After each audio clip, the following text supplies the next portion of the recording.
Hello, my name is Sydney Reed. And I'm Monica Christensen. And I'm Natalie Hunt. And this is our athlete nutrition profile specifically catered to our athlete.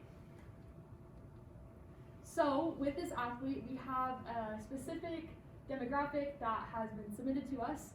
It is for a cross-country runner who is a female. She is 17 years old. Her name is Paris. Her height is 5'7". Her weight is 130, and that's also her goal weight, which she wants to maintain. She also has a high activity level where she exercises 6 days a week and Sunday is her rest day. And specific health concerns are an allergy to peanuts, but that is something that we can work around and cater to. Okay, so and then this is just her training schedule. So she's gonna have a competition every Saturday, or every other Saturday. And so this training schedule is just to kind of get her ready for those. So we're gonna need her running at least an hour every day. And so she's gonna be running from Monday to Friday. So Monday she'll be doing a long distance run. Tuesday she'll be doing weightlifting. Wednesday another long distance run, just like at a medium pace. And then Thursday weightlifting again, and then Friday a yoga class. And so it's just also important to make sure that she's staying hydrated and just like ready for her races every Saturday. Okay, so this student has a schedule where she wakes up at 6:30 a.m. to go to school at 7:50 a.m. and school gets out at 2:25 p.m. and she has cross-country practice right after school. After cross-country practice, she hurries and goes home and does her homework, eats dinner, and then she goes to work for 2 hours. And then we want her in bed by 10 p.m. so she can get that full 8 hours of sleep. And that's really important so the athlete has enough energy to do all the tasks during the day. They need that sleep to charge them to have that much energy because she has so much on her plate and so much that she's doing. So our nutrition plan goals are to maintain a weight of 130 pounds. That's super important, especially with a cross-country runner. They want to have that continuous stability and they don't really want any fluctuating weight or changes in that. We also want to increase the muscle mass by 3%, and that's just going to help with endurance and strength. And a lot of the workouts that we have catered to that and really are working to improve specific body mass goals and helping to get those goals that she wants to see in her body. She also wanted to have a balanced diet, so we're going to have that meal plan and it has all the nutrients she needs, and it makes sure that she can get all vitamins, fibers, minerals to improve and help her throughout her journey. Okay, so this is the nutrition and hydration plan for Paris.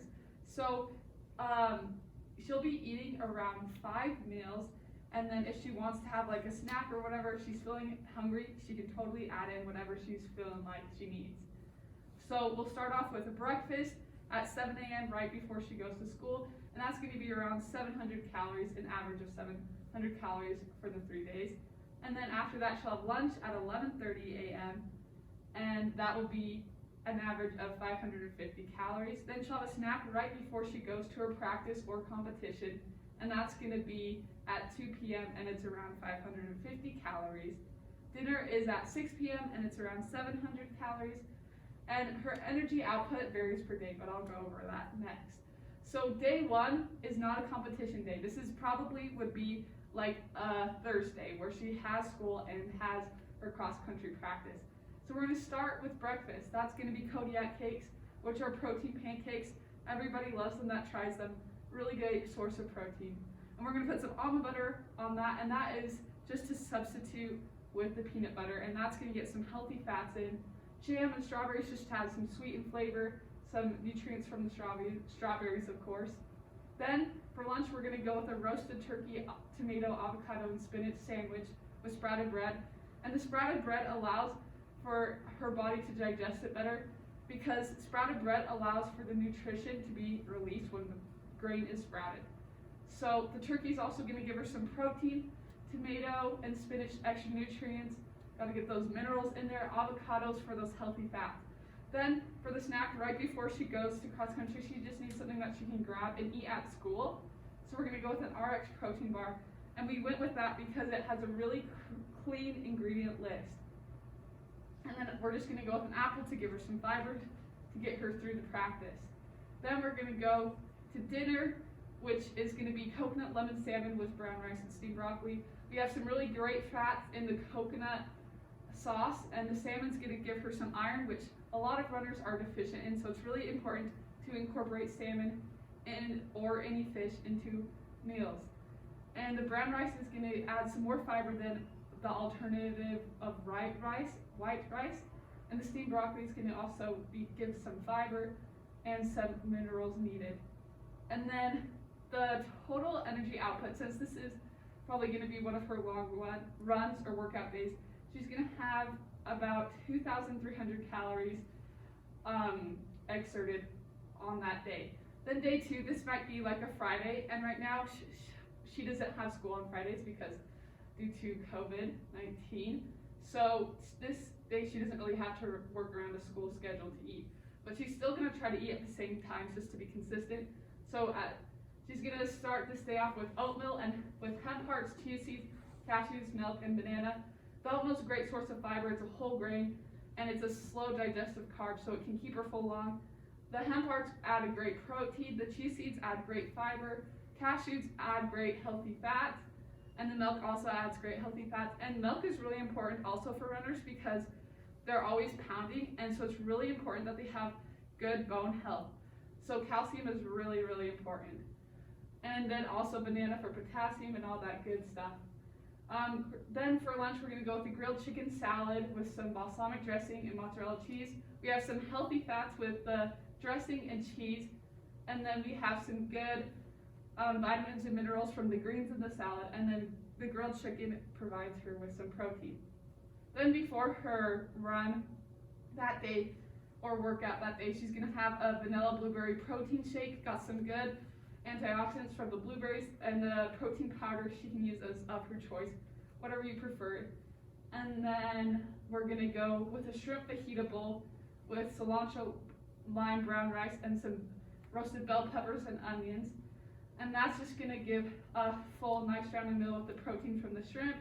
Cilantro brown rice is going to give her some fiber and some carbs that are slow digesting.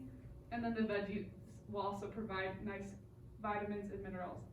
And this energy output is going to be a little less since it was just an easier run just before her big race. So she's only going to be exerting about 1,900 calories.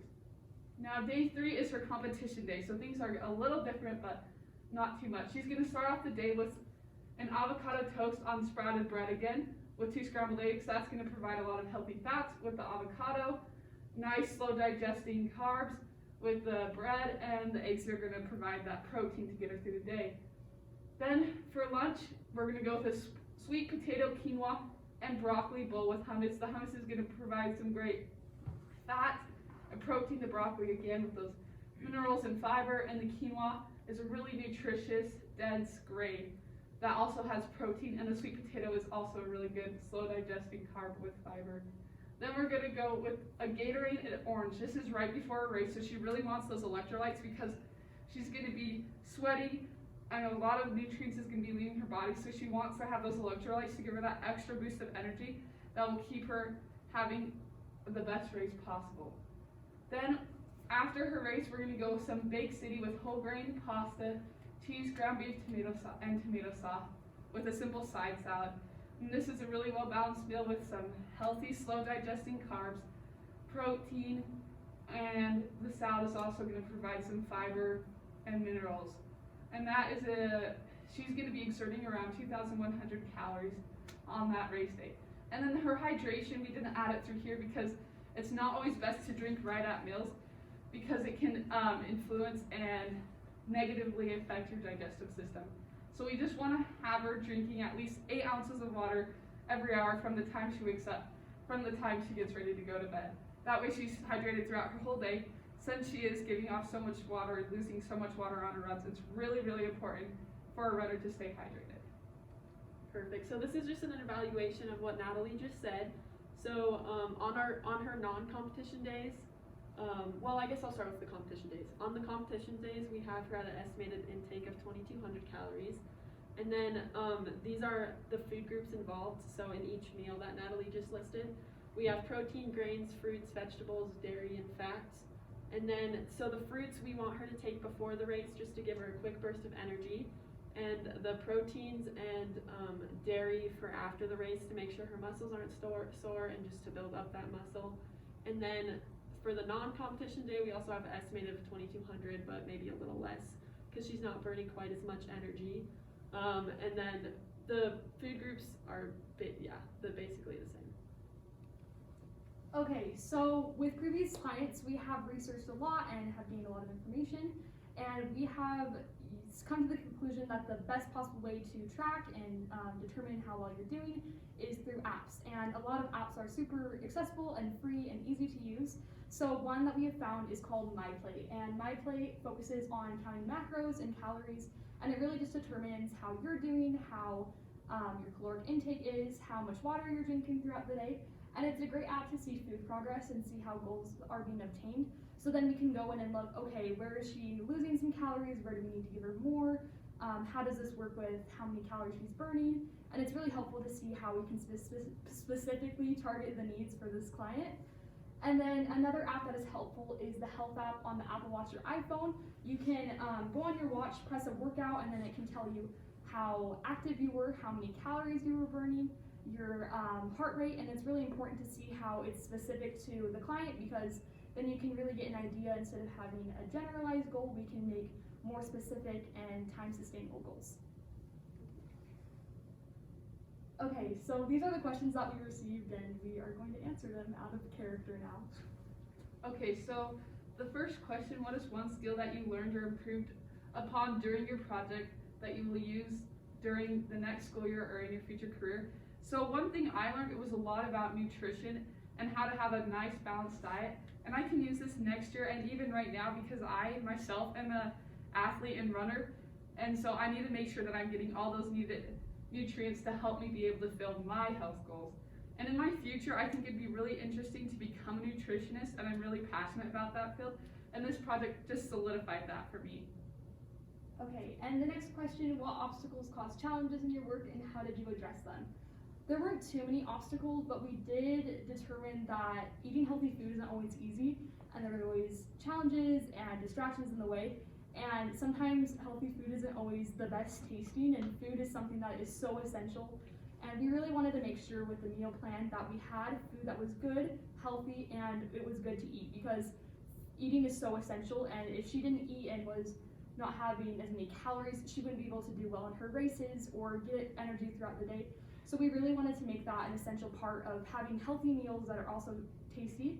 And we also wanted to work around the peanut allergy. That was super important, but there's so many alternatives out there, so it was pretty simple to find almond butter as an example, or different alternatives for peanut butter that aren't always needed, and they could get the same source of protein and still get those healthy fats that they needed in their diet.